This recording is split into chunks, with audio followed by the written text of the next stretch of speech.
So hi again. So what I've done earlier is I used the walking foot and I have sewn, starting in the centre, let's try and make it so you can see, right, starting in the centre, and I've sewn the width of the walking foot either side of that central seam in both directions, but I started in the centre, sewed this way, then went back to the centre and sewed that way, and just kept rotating round, so all the threads started in the centre.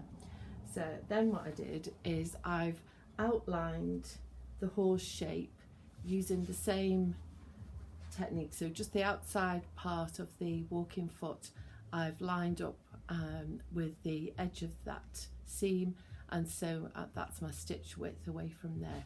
So now what I'm doing, so all of the sections are all secure, so nothing is going to shift. So then what I've done, started again towards the centre area. I've just done some free motion work, so I'm just going to do a little demonstration of this because I don't want to frighten you all away. So what I've got now, I've got my quilting extension table, which is permanently in place on the machine, so this is always here, and I've got a silicone slider sheet which just helps reduce a bit of friction when I'm trying to move free motion. So I've dropped the feed dogs, so they've gone down, and I'm using my westerly foot to do free motion work. I just like the fact it doesn't hop. I find that puts me off, but we'll look at the other types of feed that you can use for quilting when we do the class next week. So what I'm going to do is just a little bit of free motion work to fill this area here. So I've got a thread that is blending, and I've got the same colour top and bottom because the area I'm quilting at the moment is this white area. When I move on to quilt in the horse area, I'll change the top thread to a blue, but I'll keep the bobbin thread as it's not quite white, it's called bone, in the bottom, because I don't want that to show up, and if the tension's right then you shouldn't see the thread on the wrong side. So what I'm going to do is I'm going to bunch the quilt up so that I'm not having to drag it around, and really the only part that's flat is the area that I'm working in. So I'm going to put the foot down.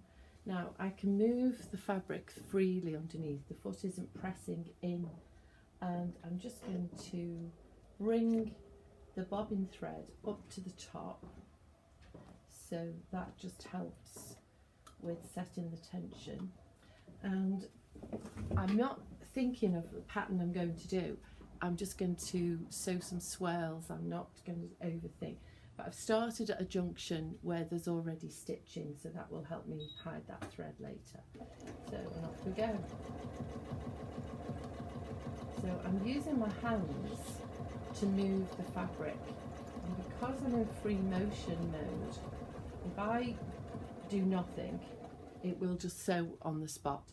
So my hands have become the feed dogs and they are moving, but because we can move in any direction, I can sew in circles, I can sew from top to bottom, I can sew from side to side, I can sew up and down.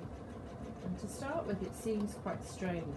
Now I'm not going too fast because I want to be able to control the stitch length, because I am controlling the stitch length by how fast or slow I sew.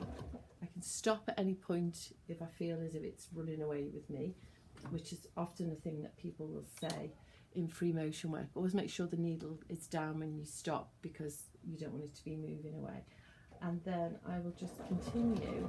So I'm not following a pattern, I'm just doing some swirly movements just to fill this space. So you could have a stencil, you could have lines that if you wanted to follow, if you wanted it to be more structured.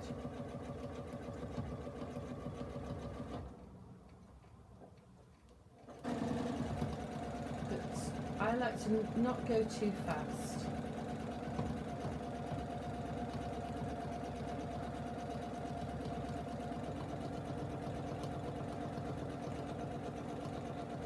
Just get into a rhythm.